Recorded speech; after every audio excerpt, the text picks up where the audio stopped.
यह dictation 5 second बाद start होगी, तब तक आप रेडी रहें।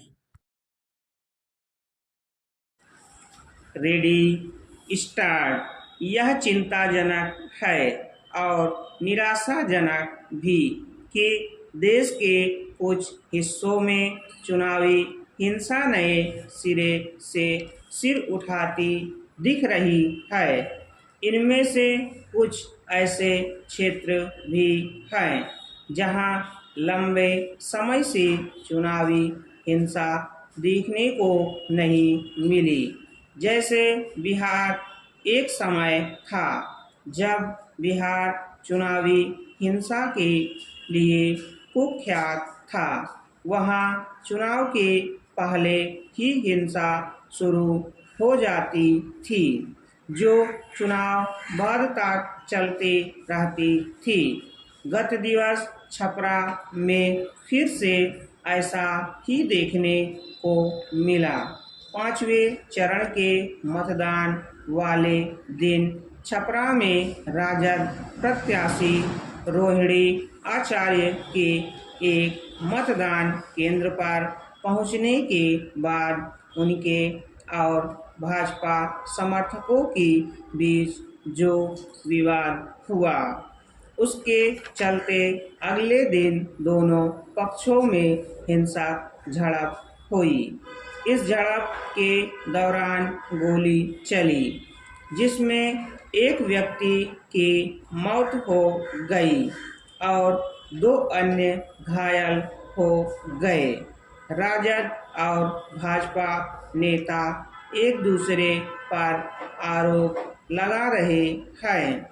कहना कठिन है कि सच क्या है, लेकिन इसमें कोई संदेह नहीं कि लोकतंत्र में इस तरह की हिंसा के लिए कोई स्थान नहीं हो सकता।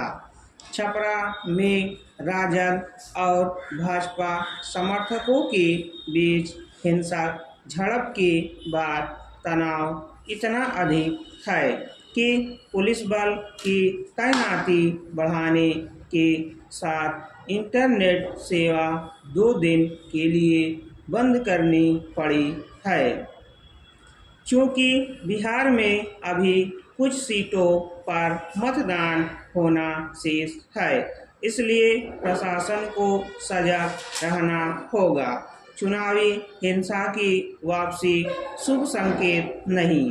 देश के अन्य राज्यों में भले ही चुनावी हिंसा पर लगाम लग गई हो, लेकिन बंगाल में पंचायत चुनावों से लेकर लोकसभा चुनावों तक हिंसा होती है।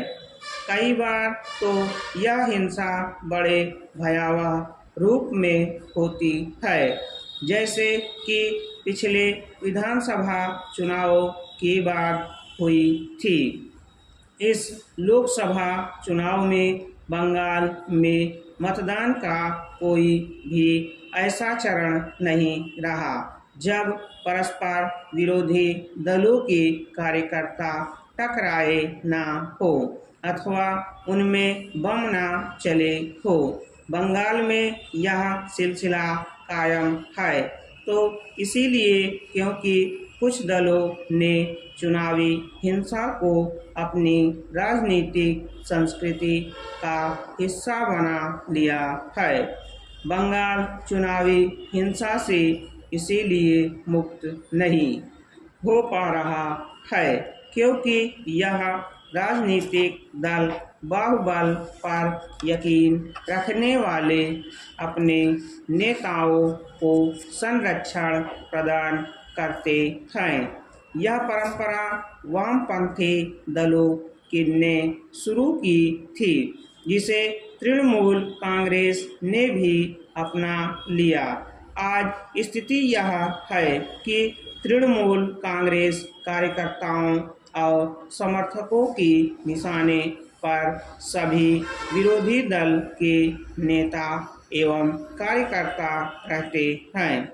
गत दिवस पूर्व मेदिनीपुर में तृणमूल कांग्रेस और भाजपा कार्यकर्ताओं में झड़प हुई। जिसमें 3 भाजपा कार्यकर्ता जख्मी हुए। इसी तरह कोलकाता में माकपा प्रत्याशियों के प्रचार में लगे वाहन पर पथराव किया गया।